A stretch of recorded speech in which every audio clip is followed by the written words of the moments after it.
stuff that's back on the market, price changes, and maybe things that are priced wrong in the first place. Maybe it's a little high and, it doesn't make sense.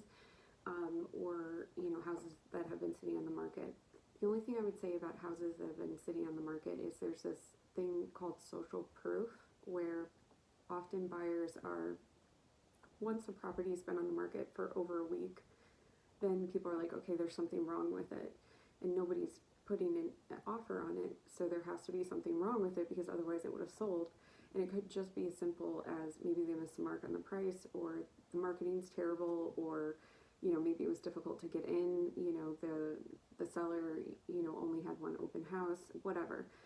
There could be a ton of reasons why it didn't sell, and it has nothing to do with the house being terrible. And this works in your favor, because then again, you don't have to compete with other buyers, because if there are more buyers, then essentially what you're going to be doing is you're going to be competing for that property, which means that you're going to be trying to beat out other people via price and other terms. So, never let that be a reason why you don't go see a property. Actually, in fact, I would say try to look for those properties that maybe need little aesthetic work or things like that, because then you don't have to give up everything, and you can potentially not feel like you're throwing everything in the kitchen sink at a property and feeling like you're overpaying.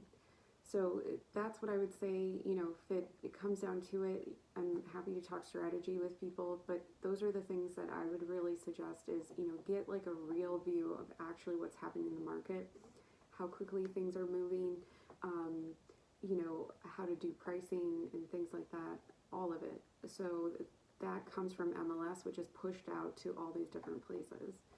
Anyway, that is it for today, and check out part 3.